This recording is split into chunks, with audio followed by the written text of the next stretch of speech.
ठीक है, अभी हम शुरू करने जा रहे हैं। हम तीसरे पार्ट की ओर जाएंगे जहां पर हमने पिछले बार खत्म किया था। हम यहां से शुरू करेंगे और आगे बढ़ेंगे। हम मिलकर इस बात से सीखेंगे। ये बहुत ही महत्वपूर्ण है। अगले पार्ट में जाने से पहले मैं इसे समझाना चाहता हूं और मैं मानता हूं कि इस पार्ट को पूरा करना काफी महत्वपूर्ण है। पिछले बार हम आजादी के बारे में सीख रहे थे, आजादी को राज करने दे, और हमने इस बात पर चर्चा की कि ये संदेश जो आजादी का है वो कितना महत्वपूर्ण है। कई बार लोग इसे ऐसे मानते हैं कि ये ऐसा एक प्रचार है जो व्यवस्था के बिल्कुल विपरीत और विरोध में है, और कई लोग ऐसे मानते हैं कि ये ऐसा एक पार्ट है जहां पर आप व्यवस्था के बगैर जीने की बात करते हैं, नैतिक नियम को न स्वीकारने वाले। पर हकीकत यह है कि व्यवस्था पवित्र है और यह परमेश्वर के द्वारा दिया गया है, और इसे व्यवस्था के अधीन में उपयोग करना अच्छा है। और हमने इस बात को सीखा कि किस प्रकार इसे व्यवस्था के अधीन में उपयोग किया जा सकता है। परंतु एक और कथन को हमने कहा था, और इस कक्षा को शुरू करने से पहले उस कथन को मैं दोहराना चाहता हूं, और मैं मानता हूं कि यह कथन काफी महत्वपूर्ण है। और कक्षा के पश्चात आप में से कई लोग यहां पर आके मुझे कह रहे थे, और आप में से कई लोग इस पर असमंजस में है। इसलिए मैं मानता हूं कि इस कक्षा को, इस कथन को समझाकर पूरा करना चाहता हूं ताकि आप सही समझ को पाए। और जो कथन मैंने आपको पिछले कक्षा में बताया था वो इस प्रकार कुछ है। व्यवस्था भले और बुरे का ज्ञान, सही गलत का ज्ञान, नैतिकता और अनैतिकता का कोई भी भाग एक विश्वासी के जीवन में परमेश्वर के रिश्ते में नहीं है। एक धर्मी व्यक्ति परमेश्वर के साथ। और मैं मानता हूं कि ये जो कथन है काफी क्रांतिकारी है, और मैं चाहता हूं कि ये क्रांतिकारी बना रहे, क्योंकि कुछ पल के बाद हम कुछ वचनों को सीखने जा रहे हैं जो इस पर और भी प्रकाश डालेगा। मसीह में एक विश्वासी के लिए ऐसा कोई भी रिश्ता नहीं है। आज के मसीह विश्वासी के जीवन में परमेश्वर के साथ ऐसा कोई रिश्ता नहीं है जो व्यवस्था और स्वयं धार्मिकता के अधीन में है, और ऐसा कभी होना भी नहीं चाहिए। जिस समय इस प्रकार के रिश्ते हम बनाते हैं, हम बातों को बिगाड़ देते हैं। हम परमेश्वर के साथ के रिश्ते को और भी बड़े उलझन में डाल देते हैं इस प्रकार। और इस प्रकार कई बार धर्म की स्वयं धार्मिकता, व्यवस्था के अधीन में हम रिश्ते बनाने जाते हैं, और ये हमारे लिए एक बाधा बन जाता है। हम पहले उस रिश्ते को देखेंगे जहां पर आदम और हव्वा ने परमेश्वर के सामने पाप किया, और इसके बारे में जब हम बात करते हैं, और मैं जानता हूं जब इस कथन को मैं बोलता हूं, और इस प्रकार से जब परमेश्वर के साथ के रिश्ते को हम निभाते हैं, वो हमें पूरी तरह से खाली कर देता है। और इस खालीपन के अंदर लोग कुछ इस प्रकार कहते हैं कि अगर व्यवस्था, सही और गलत, भलाई और बुराई, इनका कोई भी स्थान मेरे और परमेश्वर के रिश्ते में नहीं है, तो मैं किस प्रकार जानूंगा कि मैं जो कर रहा हूं वो सही है या फिर गलत है? क्योंकि हमारा संपूर्ण जीवन का यह समझ है कि सब कुछ सही और गलत के आधार पर है। आमीन।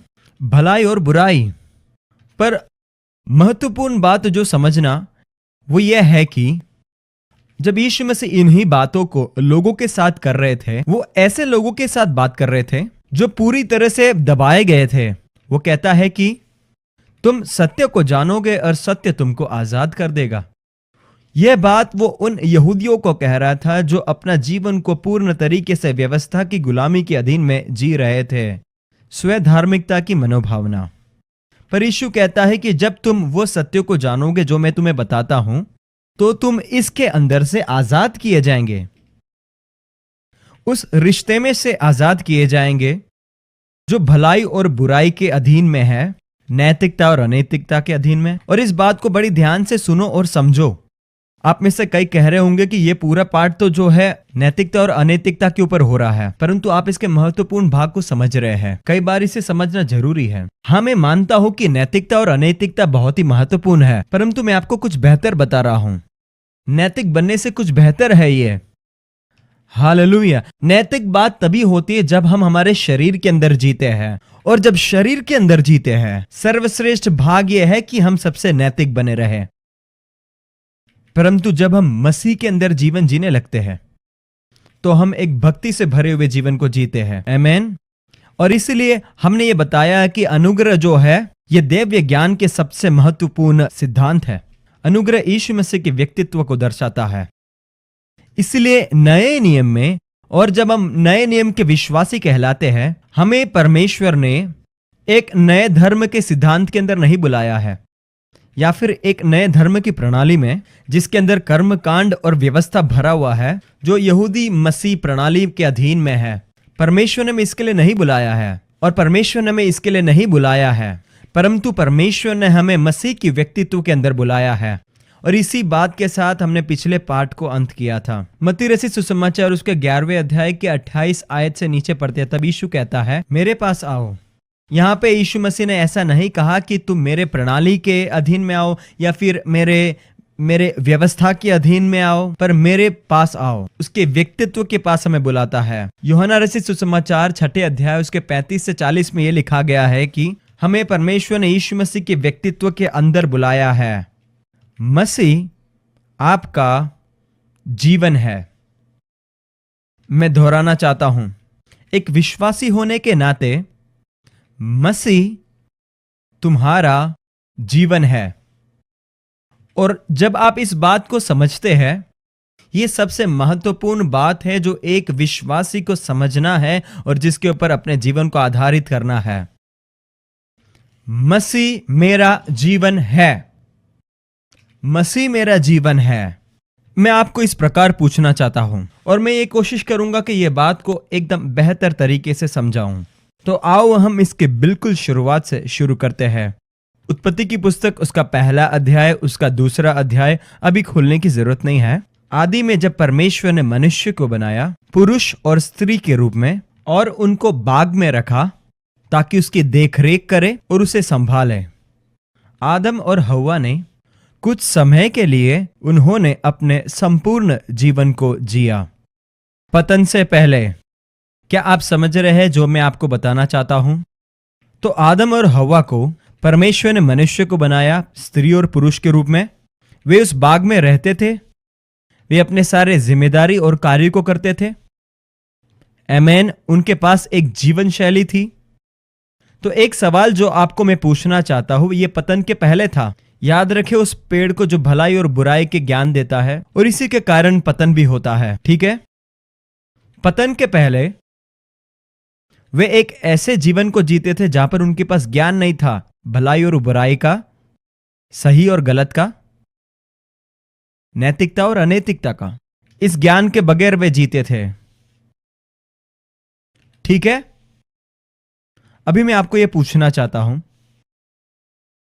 आदम और हव्वा पतन के पहले अपने जीवन को किस प्रकार से जीते थे? क्या वो एक अच्छा जीवन जीते थे या फिर दुष्ट जीवन जीते थे? क्या वो सही जीवन को जीते थे या फिर गलत जीवन को जीते थे? क्या उनके सारे कार्य सही थे या गलत थे? क्या वे एक अच्छे जीवन जीते थे? क्या वे एक नैतिक जीवन जीते थे?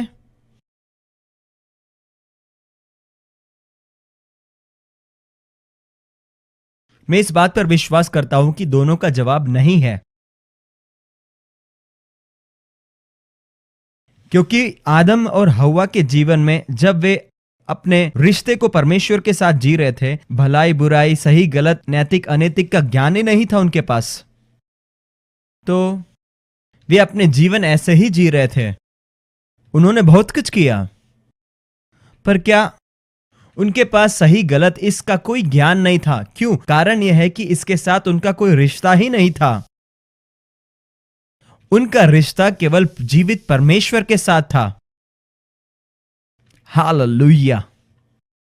और मैं इस बात को इस प्रकार मानता हूं कि आदम और हव्वा अपने जीवन को अलौकिक तरीके से परमेश्वर की प्रेरणा के अधीन में जीते थे।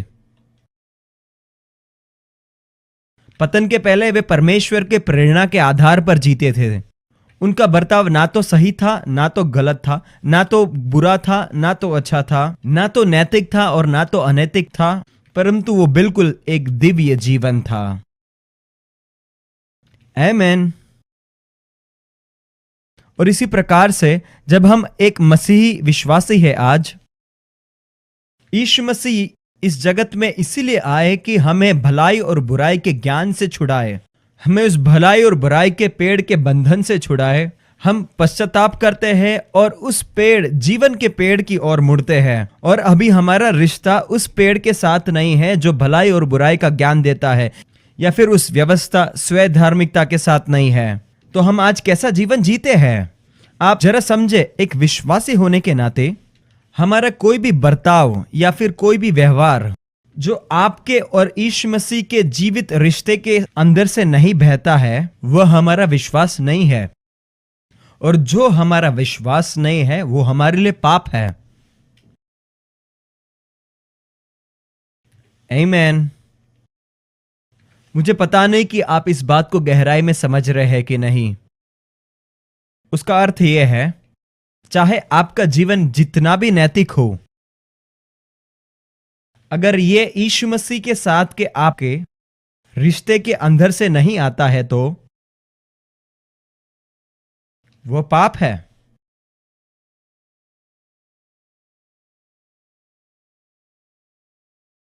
रोमियो की पत्री 14वां अध्याय उसका 23वां आयत इस बात को बिल्कुल स्पष्ट करता है। नए नियम के विश्वासी होने के कारण एक धर्मी जन विश्वास के द्वारा जीवन को जिएगा।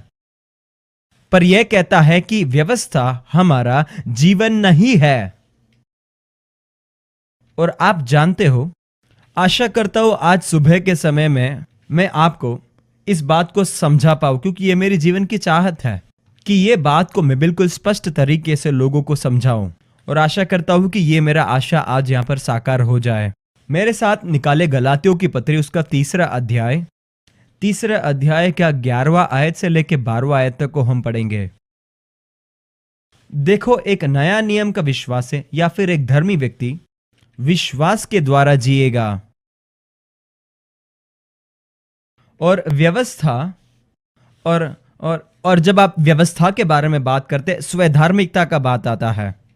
आप भलाई और बुराई के ज्ञान के बारे में कहते हो, नैतिक और अनैतिकता के बारे में कहते हो, सही या और गलत के बारे में कहते हो। अगर मेरे जीवन को मैं नैतिकता और अनैतिकता के सिद्धांत के अधीन में जीने लगता हूं, मैं विश्वास के द्वारा नहीं जी रहा।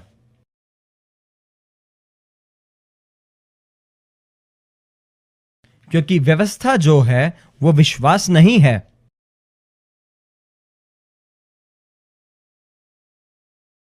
अभी गलातियों की पत्री 3 अध्याय उसका 11वां आयत यह कहता है, और पौलुस इस बात को बहुत स्पष्ट तरीके से कहता है। मैं आपको इसे पढ़कर सुनाना चाहता हूं। पर यह बात प्रकट है कि व्यवस्था के द्वारा परमेश्वर के यहां कोई धर्मी नहीं ठहरता। व्यवस्था के द्वारा धर्मी नहीं ठहरता। ठीक है, आपके मन में इस बात को समझ कर रखें कि व्यवस्था का अर्थ हम समझते हैं स्वधार्मिकता, भलाई बुराई, ये सारी बात। उसके पश्चात वह कहता है कि वचन कहता है, वो मनुष्य जो परमेश्वर के रिश्ते में बिल्कुल सीधा है, वो न्यायी और धर्मी विश्वास के द्वारा अपने जीवन को जिएगा। और वो व्यक्ति जो अपने जीवन में विश्वास के द्वारा धर्मी ठहराया जाता है, और वह व्यक्ति जो परमेश्वर के रिश्ते में न्यायी और सीधा है, वो जिएगा। आशा करता हूं कि आप इस बात को समझ रहे हैं। यह वचन सचमुच मेरे लिए एक बहुत बड़ा प्रकाशन था। मैंने इसको पहले भी पढ़ा था, परंतु इस प्रकाशन के रूप में इसे मैंने पहले नहीं पाया था। वो क्या कह रहा है? यह कह रहा है कि वह व्यक्ति जो धर्मी है, अगर आपने यीशु मसीह को अपने व्यक्तिगत उद्धारकर्ता के रूप में स्वीकार किया है और विश्वासी बने हैं, यही बात आपको बिल्कुल स्पष्ट करता है कि यह कहता है कि जिस समय में आप अपने विश्वास को यीशु पर रखते हैं, आपका केवल मुक्ति और उद्धार नहीं होता है, पर मसीह में आप परमेश्वर के वो धार्मिकता के स्वरूप में बनते हैं। और इसके साथ आपकी भलाई बुराई, सही गलत, नैतिकता अनैतिकता, इसका कोई रिश्ता नहीं है। आप परमेश्वर के सामने नेकी बनते हैं। आमीन। देखो ये वचन क्या कहता है, वो व्यक्ति जो धर्मी है वह अभी अपने जीवन को विश्वास से जिएगा। उसके पश्चात वो ये कहता है कि वो पुरुष जो विश्वास के द्वारा धर्मी बनता है, वो परमेश्वर के लिए जिएगा। जब आप इस बात को मूल भाषा में जानने की कोशिश करते हैं, वो कहता है कि तुम जियोगे, किसी भी बाधा के बगैर संपूर्ण जीवन को जिएगा। आमीन। इसलिए वह व्यक्ति जो मसीह में धर्मी है वह विश्वास से जिएगा, और जब आप विश्वास से जीने लगेंगे और आपका धार्मिकता जीवन को जियोगे, आप जीवन का संपूर्ण अनुभव को लेंगे। मसीह आपके लिए जो संपूर्ण जीवन देता है उसको आप संपूर्ण तरीके से जिएंगे। आइए हम अगले पद को पढ़ेंगे। परंतु व्यवस्था जो है वो विश्वास पर आधारित नहीं है, उसको विश्वास की कोई जरूरत नहीं है और उसका विश्वास के साथ कोई लेन देन नहीं है। तो अभी इस बात को देखें कि व्यवस्था जो है, जो व्यक्ति व्यवस्था के अधीन में जीने लगता है उसका विश्वास के साथ कोई नाता नहीं, और वो विश्वास के साथ नहीं जी पाएगा। और अगर आप विश्वास से नहीं जी सकते, आप जीवन को नहीं जिएंगे। ठीक है, परंतु यहां पर जो शब्द उपयोग किया गया इस पर जरा गौर करें। वह इसी बात को और भी स्पष्ट करता है। यह कहता है जो व्यक्ति विश्वास के साथ जिएगा वो जीवन को जिएगा। और उसके बाद लेखक कहता है कि व्यवस्था विश्वास के आधार पर नहीं है, उसे विश्वास की जरूरत नहीं है, क्योंकि वचन इस प्रकार कहता है जो कोई भी ऐसा करता है, क्या करता है? व्यवस्था के अनुसार करता है। जो व्यवस्था के अधीन में जीता है, जो स्वधार्मिक जीवन जीता है, या फिर वो बातों को करता है जो व्यवस्था के द्वारा प्रस्तुत किया गया है, वो उनके द्वारा जीवन को जिएगा। और वचन कहता है विश्वास के द्वारा नहीं। तो देखो, तो यह बात इस बात को स्पष्ट करता है। तो यह व्यक्ति जो व्यवस्था के आधार पर जीता है, स्वधार्मिकता का जीवन, भलाई और बुराई का ज्ञान के द्वारा, यह उस व्यक्ति के समान है जो इन सिद्धांत के आधार पर अपने जीवन को जीता है। वचन इस प्रकार कहता है कि यह व्यक्ति, आप भी अपने जीवन को ऐसा जिएंगे, वह जीवन जो बाधाओं से भरा है। आप सीमित जीवन को जिएंगे, आप अंधे जीवन को जिएंगे। क्यों? इसका कारण यह है कि व्यवस्था आपको बंधन में डालेगा। वचन स्पष्ट करता है कि व्यवस्था बाधा को डालता है। वचन इस प्रकार कहता है कि जो व्यवस्था के अधीन में जीने की कोशिश करता है उनके चेहरे पर मानो कोई मुखौटा लगा हुआ है। इसलिए आप जब इस प्रकार का एक जीवन जीने लगते हैं, स्वधार्मिकता का जीवन, भलाई बुराई के ज्ञान का जीवन, नैतिकता अनैतिकता का जीवन, तो आप भी अपने जीवन को जरूर जिएंगे, परंतु यह जीवन बाधाओं से भरा होगा।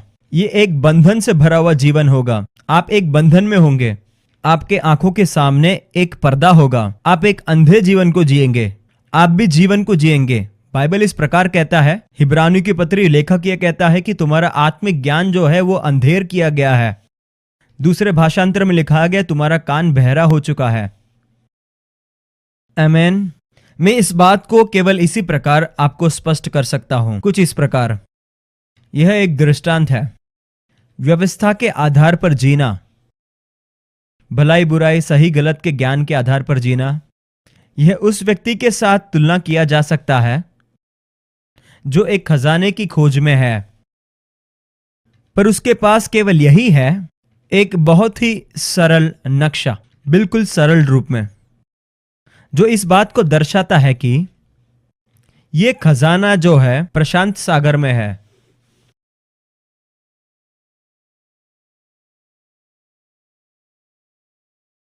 क्या मैं एक और बार कह सकता हूं? यह बहुत जरूरी है कि आप इस बात को समझें। व्यवस्था के आधार पर जीना, सही गलत के ज्ञान के आधार पर जीना, इन नियमों के आधार पर जीना, इन सारे बातों के आधार पर परमेश्वर के साथ एक व्यक्तिगत रिश्ता स्थापित करना, यह कुछ इस प्रकार होगा। जो एक व्यक्ति खजाने की खोज में है, उसके पास केवल एक ऐसा नक्शा है जिसके अंदर दिशा स्पष्ट नहीं है, जो खजाने को प्रशांत सागर में दर्शाता है। पर विश्वास से जीना, वापस बताता हूं, विश्वास से जीना, यह कथन यीशु मसीह ने जो कार्य को पूरा किया है उस पर विश्वास कर कर जीना, इस पर भरोसा करना कि उसने सारे कार्य को संपूर्ण किया है, एक ही बार में सारे कार्य को पूरा किया है, इस पर पूरी तरह से भरोसा करना। अगर आप ऐसे जीते हो, यह उस व्यक्ति के समान होगा जो खजाने की खोज में है, परंतु उसके पास ऐसा एक व्यक्ति है जिसने इस खजाने की खोज की है, जिनके पास सारी जानकारी है और सैटेलाइट के सारे निर्देश है ये बताने के लिए वो खजाना कहां पर है। हालेलुया। मैं आपसे कहना चाहता हूं, अगर आप ये बात को समझने लगेंगे तो आपका जीवन बदल जाएगा। कई लोग कहते हैं अगर मेरा जीवन में व्यवस्था के बगैर जीऊं और भलाई या बुराई के ज्ञान के बगैर जीऊं, ये देखो, मनुष्य होने के नाते हमारा समस्या ये है कि आदम के जमाने से लेकर मनुष्य जाति के अंदर हम देखते हैं मनुष्य इस सोच से जीता है कि वो व्यवस्था क्या है, भलाई और बुराई का ज्ञान की बात क्या है, उसी के आधार पर है हमारा जीवन। और जब मैं आपको कहता हूं कि इसके साथ हमारा कोई रिश्ता नहीं है, जब मैं लोगों से कहता हूं कि जब आप परमेश्वर के पास आते हो आपका कोई रिश्ता इसके साथ नहीं रहता, तो लोग कहते तो मैं क्या करूंगा, आपको यही करना है। आमीन। मैंने जैसे आपको बताया वैसे आपको जीना है। और जब मैं इस प्रकार यीशु पर भरोसा करने लगता हूं, अभी मैं किसी प्रणाली के अधीन में रहने के लिए नहीं बुलाया गया जो केवल एक धुंधला चित्र के समान है। इब्रानी की पत्री पहला अध्याय में जब हम पढ़ते हैं, मेरे ख्याल से नहीं, हाँ, इब्रानी की पत्री 10वां अध्याय, यहाँ वचन ये कहता है कि व्यवस्था जिसमें आने वाली अच्छी वस्तुओं का प्रतिबिंब है। आमीन। ये केवल एक प्रतिबिंब है। आमीन। और वह कहता है मसीह में मुझे यीशु मसीह के लिए बुलाया गया है। अभी मेरे पास केवल एक कागज का टुकड़ा नहीं है या फिर मेरे पास कोई केवल एक नक्शा नहीं है, मेरे पास वो व्यक्ति है जो मुझ में जीता है। आमीन। मेरे पास वो व्यक्ति है जो इस खजाने को पाया है। आमीन। तो मेरे साथ निकाले गलातियों की पत्री 6 अध्याय उसका 15 और 16 आयत।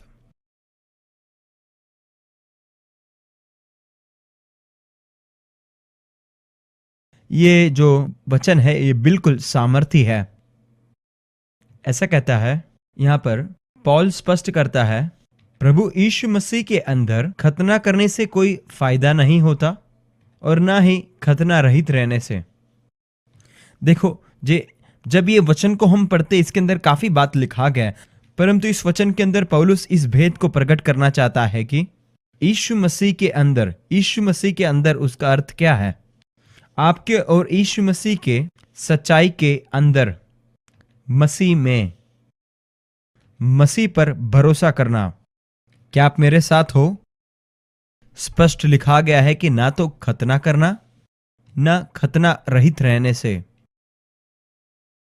तो फिर यहां पर वचन हमें क्या सिखाता है? यहां पर ऐसे 2 बात बताए गए हैं, परंतु पौलुस मूलभूत तरीके से यह कहना चाहता है मसीह और आपके रिश्ता के अंदर जब आप कहते कि मैं एक विश्वासी हूं, तो फिर व्यवस्था, स्वधार्मिकता, नैतिकता, अनैतिकता, भलाई और बुराई के नियम जो है आपको कोई फायदा नहीं लाता और ना ही कोई भी व्यवस्था नहीं। वो क्या कहता है? क्योंकि लोग ऐसा कहते हैं, देखो ध्यान से सुने इस बात को, खतना करना, खतना रहित रहना, वो क्या कहता है? व्यवस्था या फिर व्यवस्था के बगैर, दोनों से कोई फायदा नहीं है। ऐसा नहीं कि ये करना या फिर वो करना, दोनों से आपको कोई फायदा नहीं है। क्या आप मेरे साथ इधर हो? यहां पर जो शब्द पाना है, यूनानी भाषा में पाना को, यह अर्थ है कि आप उसको सामर्थ्य देते हो या फिर बल देते हो या फिर उसके ऊपर आप दबाव को डालते हो। ठीक है, तो आइए एक और बार इस वचन को हम ध्यान से पढ़ेंगे क्या लिखा गया है। चाहे हम व्यवस्था के अधीन में जिए, भलाई और बुराई के साथ, या फिर व्यवस्था के बगैर जीना, ये दोनों करने से हमारे जीवन में कोई प्रभाव नहीं होता। आप लोग बड़े शांत यहां पर बैठे हो। आप में से कई लोग कह रहे होंगे कि हम समझने की कोशिश कर रहे हैं। मैं इस बात को समझता हूं, पर मैं चाहता हूं आप अपने आंखों को खोलकर बैठे। आमीन। कोई जरा अपने आंखों को खोलकर रखना, ध्यान से सुने वो क्या कहता है कि मसीह के अंदर खतना करने से कोई फायदा नहीं होता या कुछ नहीं मिलता। और यहाँ पर पाने का ये अर्थ है कि आप किसी को सामर्थ्य देते हो या फिर आप दबाव को डालते हो। इसलिए यहाँ पर पौलुस स्पष्ट करता है कि चाहे आप व्यवस्था के अधीन में जिए या फिर व्यवस्था के बगैर जीते हैं, ये दोनों से आपके जीवन में कोई भी प्रभाव नहीं होता है। पर वचन का आखिरी भाग यह कहता है, पर एक नया प्राणी, हालेलुया, पर एक नया सर्जन। यहां पर यह बताता है कि इसके अलावा,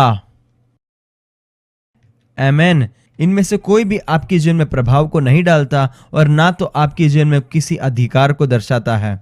इसके अलावा कि आप एक नए सर्जन हो, नए प्राणी हो। तो ये क्या कहता है? ओह, ये तो बहुत ही अद्भुत है। यहाँ पर पौलुस कहना चाहता है कि वे लोग एक नए सर्जन हैं, नए प्राणी हैं। जो आपके अंदर सर्जन होता है, जैसे मैं आपको ये दूसरे दिन के पाठ में सिखा रहा हूं, आप मसीह रूपी बन जाते हैं क्योंकि मैं मसीह के अंदर बुलाया गया हूं और मसीह अभी मुझ में, मसीह मुझ में जीता है। हालेलुया। मसीह मुझ में, आशा का महिमा। इसके पश्चात मैं नहीं परंतु मसीह मुझ में जीवित रहता है, पौलुस कहता है। और अभी मैं जो जीवन को जीता हूं, मैं परमेश्वर के पुत्र मसीह पर के विश्वास से जीता हूं, जो मुझे एक नया पहचान देता है। तो यीशु के व्यक्तित्व में हमें बुलाया है। तो हमें किस प्रकार का जीवन मिलेगा? मैं मेरे जीवन को कैसा परीक्षा करूंगा? हमारे जीवन में जो प्रभाव, उससे पता चलता है। आइए एक और बार हम वचन को जरा स्पष्ट देखेंगे कि अर्थ क्या है। दूसरे भाषांतर के अंदर यह वचन कुछ इस प्रकार लिखा गया है। स्पष्ट लिखा है कि ना तो खतना करना, ना खतना रहित रहना हमारे लिए कोई फायदे का है। तो ठीक है, एक और बार, भलाई और बुरे का ज्ञान, सही और गलत का ज्ञान, या फिर व्यवस्था, परंतु केवल एक नया सृष्टि ही जो इसका परिणाम है, या फिर एक नए जन्म का एक प्रभाव है, मसीहा रूपी यीशु के अंदर एक नया स्वभाव। तो अभी मूलभूत सिद्धांत वो क्या होगा जो जीवन को चलाता है?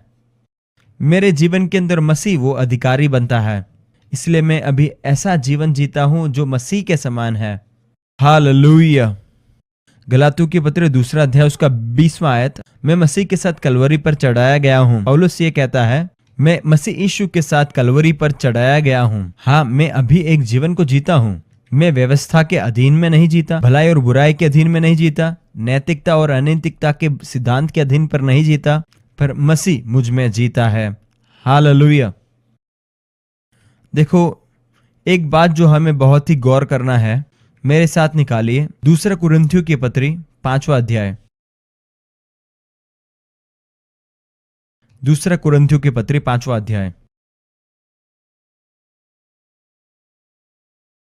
14वां आयत ये कहता है, पौलुस इस प्रकार लिखता है, क्योंकि पवित्र आत्मा का सामर्थ हमें चलाता है, वो परीक्षा जो मुझ पर प्रभाव डालता है।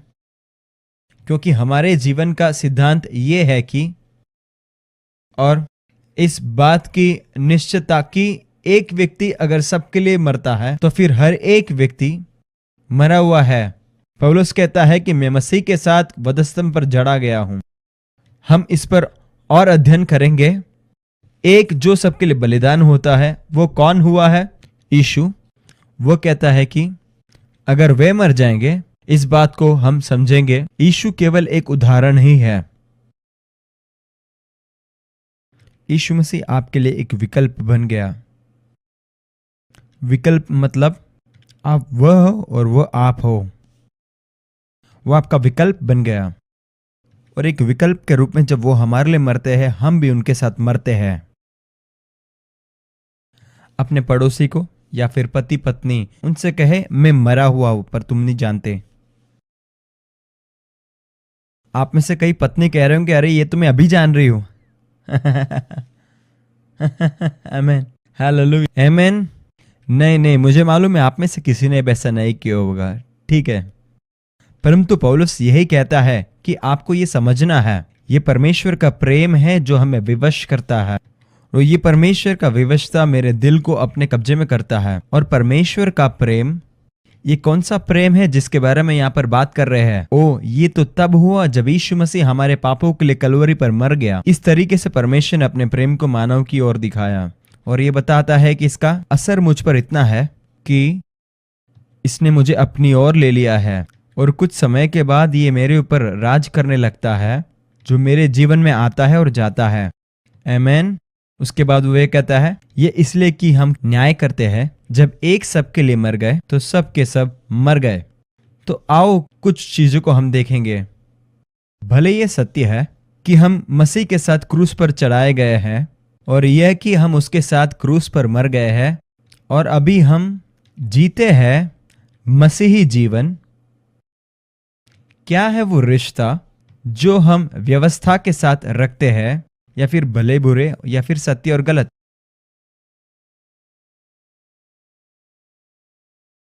कुछ भी नहीं। अगर ये सत्य है कि हम उनके साथ क्रूस में मर गए और अभी मसीह हम में जीता है, तो व्यवस्था के साथ, भलाई बुराई के साथ हमारा कोई भी रिश्ता बचा ही नहीं है। और उसके पश्चात हम हमारे जीवन को उस व्यवस्था के अनुसार अनुशासित नहीं करते हैं, न जीते हैं। मैं जानता हूं कि यह काफी डरावना है। हाँ, सच में ये डरावना है कई लोगों के लिए। पहली बार जब इन बातों को मैं सुन रहा था, देख रहा था, सच में मैं बहुत डर गया था, क्योंकि मेरे पास ऐसा कुछ था जो मुझे सुरक्षित महसूस करवाता था। आमीन। कई लोग मुझे ये पूछते हैं कि तो फिर इब्रानी के पत्र में ये क्या लिखा गया है कि, तो आइए हम पढ़कर देखेंगे इब्रानी के पत्र 8वां अध्याय उसका 10वां आयत। वहां पर ऐसा लिखा गया है कि उसके पश्चात परमेश्वर कहा, मैं इजराइल के घराने के साथ वाचा को बांधूंगा, उनके मनों में मैं मेरे व्यवस्था को डालूंगा, यहाँ तक कि उनकी अंदरूनी विचारधारा और मनों में डालूंगा, और इसी बात को उनके दिल में डालूंगा कि मैं उनका परमेश्वर और वो मेरी प्रजा है। अभी आप जानते हैं कि हमारे पास समय है घर जाकर इसे पूरा पढ़ने के लिए। पूरे 8वें अध्याय को आप जाकर पढ़े, पूरे अध्याय को।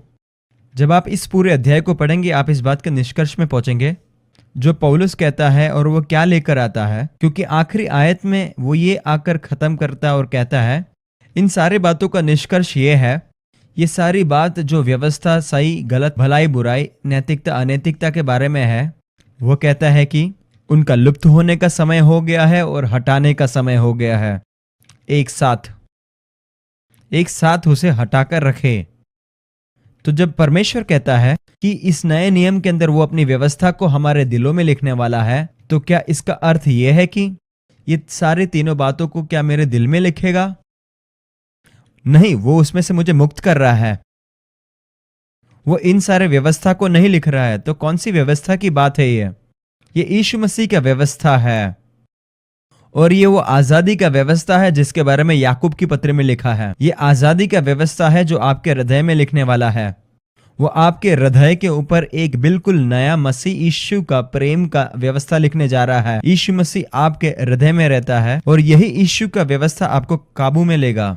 आप में से कितने जानते जब यीशु इस धरती पर था, ऐसे कुछ बात थे जो यीशु ने किए जो व्यवस्था का उल्लंघन था।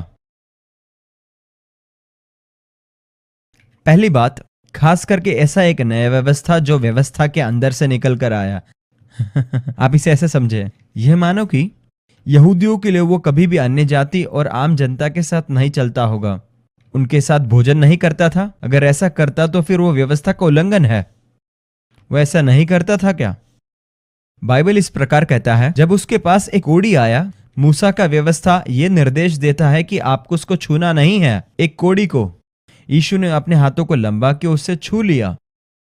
अभी देखो, लोगों के पास अपने अच्छी बातों को कहने के लिए कई तरीके हैं। देखो, मसीह में जो जीवन है, ऐसा नहीं है कि उन्होंने कोढ़ी को छुआ है, परंतु आप जरा इसे गौर कर कर देखें, क्या देखते हैं कि यीशु वहां पर उन बातों को कर रहा था जो व्यवस्था के अनुसार बिल्कुल नहीं था। परंतु ये क्या है? ये मसीह का व्यवस्था है, मसीह यीशु का व्यवस्था जो लोगों को प्रेम करता है, जो यीशु मसीह को प्रेरित करता था लोगों के साथ चलने के लिए, जो दूसरे व्यवस्था के लोग नहीं चल सकते थे। आमीन। ऐसे लोगों को स्पर्श करना जो व्यवस्था ने कहा था कि नहीं कर सकते हैं। आमीन। तो अभी होने ये वाला है, लोग कहने लगेंगे तो ये सब करना क्या सही या गलत है? ये सही गलत नहीं, परंतु ये मसीह के बारे में है। ये उसका जीवन था, ये यीशु मसीह का जीवन था, ये मसीह का प्रेम था जो यीशु मसीह को प्रेरित कर रहा था और आगे बढ़ा रहा था। और ऐसा करने से उन्होंने कभी भी 10 आज्ञा को कभी भी उल्लंघन नहीं किया। आमीन। हालेलुया। कोई तो कहो आमीन। धन्यवाद, धन्यवाद। तो अगर हम मरे हुए हैं तो हम कभी भी रिश्ते में नहीं है। मेरे साथ निकले रोमियो की पत्री 7वां अध्याय। रोमियो की पत्री 7वां अध्याय उसका 4था आयत। पौलुस लिखता है कि ऐसे ही मेरे भाइयों, तुम्हारा मृत्यु हो चुका है जैसे कि व्यवस्था के लिए। क्या आप इसे पढ़ रहे हैं? तुम भी मसीह की देह के द्वारा व्यवस्था के लिए मरे हुए बन गए। व्यवस्था के लिए मरे हुए यीशु मसीह के क्रूशित शरीर के द्वारा, जिसे कि उस दूसरे के हो जाए, दूसरे के हो जाए। ऐसा नहीं लिखा गया कि दूसरे व्यवस्था के लिए, परंतु दूसरे व्यक्ति के लिए, उसके लिए जो मृत्यु में से पुनरुत्थान को प्राप्त करता है, जिससे कि तुम अपने जीवन में उस फल को लाए परमेश्वर के लिए। हालेलुया। मैं कहता हूं कि यह बहुत ही अद्भुत है। मैं इस बातों को सिखाने से काफी आपसे भी ज्यादा उत्सुक हूं। हालेलुया। तो यहां पर पौलुस क्या कहता है? वो कहता है, सुनो, तुम व्यवस्था के लिए मर चुके। यीशु मसीह के क्रूशित शरीर के द्वारा तुम व्यवस्था के लिए मर चुके हो, जिससे कि अभी तुम दूसरे के हो जाए, जिससे कि तुम परमेश्वर के लिए और भी फल लेकर आए। उसके पश्चात 5 में कहता है, जब हम शारीरिक थे। इस बात को ध्यान से सुने। देखो, यहां पर बात चल रहा है कि शारीरिक रूप में जीने का। वो ये कह रहा है कि जब तुम व्यवस्था के अधीन में जीते हो, तुम शारीरिक जीवन जीते हो। आप जब व्यवस्था के अधीन में जीते हैं, भलाई बुराई के ज्ञान के अधीन में जीते हैं, नैतिक और अनैतिक बातों के अधीन में, तो फिर आप शारीरिक हो। और उसके बाद कहता है ये केवल भौतिक जीवन। तो पापों की अभिलाषाएं जो व्यवस्था के द्वारा थी, मृत्यु का फल उत्पन्न करने के लिए हमारे अंगों में काम करती थी, बारंबार काम करती थी, हमारे शरीर के विभिन्न भागों में और उसकी सामर्थ्य में, जहां पर हमारे शरीर की अभिलाषा की चाहत को पूरा करने के लिए, जिससे कि हम मृत्यु का फल उत्पन्न करने वाले बन जाए।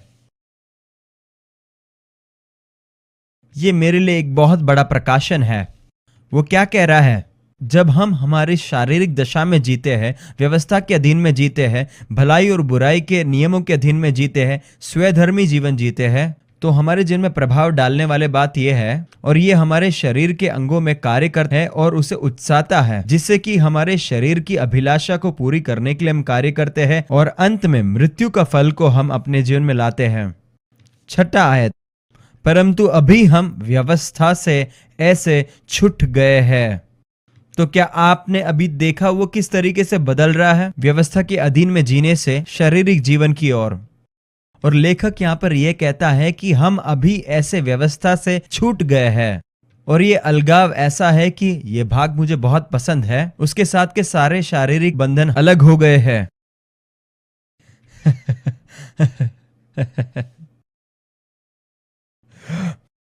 उस वृक्ष के साथ प्रेम बनाना बंद करे। आमीन। बंद करे। उस वृक्ष के साथ खिलवाड़ करना बंद करे। आमीन आमीन।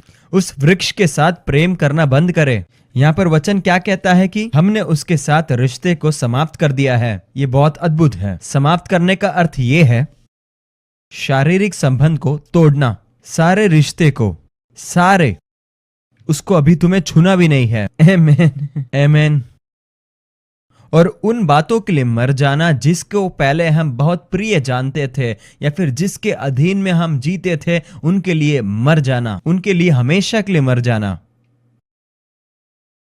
क्या आप याद करते मैंने क्या कहा? जब हम व्यवस्था के अधीन में जीते हैं, हम जीवन जीते हैं पर बाधाओं का जीवन, क्योंकि वो हमें गुलाम बना देता है। इसीलिए अभी हम पुराने व्यवस्था के अधीन में या फिर उसके आज्ञाकारी नहीं है, वो लिखी हुई व्यवस्था के अधीन में नहीं है, परंतु आज्ञा के अधीन में आज्ञाकारी बनकर जीवन के नवीनीकरण और आत्मा के सारे प्रेरणा के अधीन में हम आज्ञाकारी बनते हैं। ओ हालेलुया। मेरे प्रियो, सच में मन कर रहा है कि मैं आपके सामने नाच लूं। हालेलुया। ये क्या ही अद्भुत है। जब आप इस बात को समझते हैं तो मैं क्या कह रहा हूं? क्या ये कह रहा हूं कि तुम नियम के बगैर जियो? मैं ऐसा नहीं कह रहा। मैं आपसे यह कह रहा हूं कि आप उस व्यवस्था के साथ संगम ना रखें, व्यवस्था के साथ, स्वधार्मिकता के साथ, उनके साथ कोई भी संबंध को, संगम को नहीं रखना है। परमेश्वर के लोग होने के कारण अभी हमारा रिश्ता व्यवस्था के साथ नहीं है, स्वधार्मिकता के साथ रिश्ता नहीं है, भलाई और बुराई, सही और गलत के साथ रिश्ता नहीं है, जरा भी नहीं है परमेश्वर के साथ के रिश्ते में। आप समझ रहे हो ना? क्यों? क्योंकि उसने हमें एक अलग व्यक्ति के लिए बुलाया है कि जब हम उसके अधीन में आते हैं और हम उसके जीवन को अनुमति देते हैं हम पर प्रकट होने के लिए, हम हमारे जीवन के सारे प्रेरणा के स्रोतों को उसके आज्ञा के अधीन में लेके आते हैं, परमेश्वर की आत्मा के अधीन में। उसके बाद परमेश्वर की आत्मा जो है हमें प्रेरणा देने लगता है। ये आपका पहचान है। इसलिए मैं आपसे कहता हूं कि ये बहुत ही महत्वपूर्ण है। मसीह में आपके पहचान को समझना है, क्योंकि परमेश्वर की आत्मा, परमेश्वर ने इसलिए भेजा है कि आपके साथ वो साक्षी दे कि आप परमेश्वर के बालक हो, और यही बात को वो बारंबार आपके जीवन में प्रेरणा के रूप में देता है, आपके नए पहचान में। हालेलुया। जैसे आप जानते हो, आज जैसे हम यहाँ पर अपने कक्षा में बैठे हैं कोलोराडो में, हम ये कह सकते हैं, और ये बोलना गलत भी नहीं है, कि यहाँ पर कई हजारों लोग हैं हमारे इस शहर के अंदर कोलोराडो में, जो हमारे इस देश के व्यवस्था और नियम का पालन करते हैं, या फिर हमारे राज्य के व्यवस्था और नियम को, या फिर हमारे इस शहर के व्यवस्था को। मुझे नहीं मालूम आपका शहर कौन सा और व्यवस्था आपका क्या है। केवल इतना समझे कि यह शहर का नियम, इस शहर के कई वासी जो है उसकी व्यवस्था के नियम को मानते हैं, नहीं तोड़ते हैं, किसी को भी नहीं तोड़ते, किसी भी तरह नहीं तोड़ते, कभी नहीं तोड़ते। मानो ऐसा है। आपको मालूम है वे लोग कहां हैं?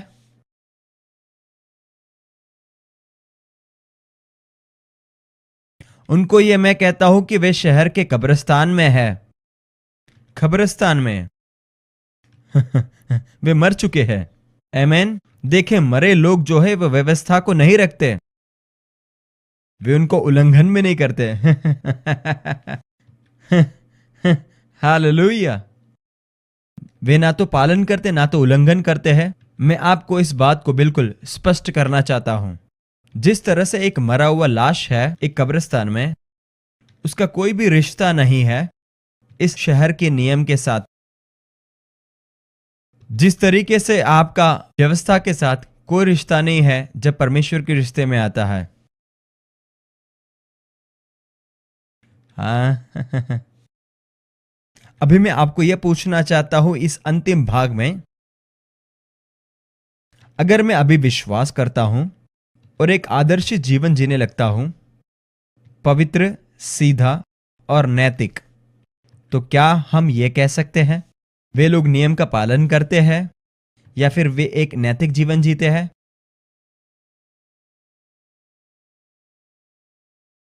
ये एक छोटा सवाल नहीं है। अभी जो वचन हमने अध्ययन किया उसके आधार पर मैं आपसे पूछता हूं, एक विश्वासी अगर आदर्श जीवन जीता है, क्या हम उस व्यक्ति को देखकर इस बात को कह सकते हैं, देखे वे कितने अच्छे हैं, देखो वे कितना नैतिक है? नहीं, हम क्या कहेंगे? ओ, वे कितने दिव्य भक्त हैं। मिलकर कहे हालेलुया। ये कहता है नहीं, उनका व्यवस्था के साथ कोई भी रिश्ता भी बचा नहीं है।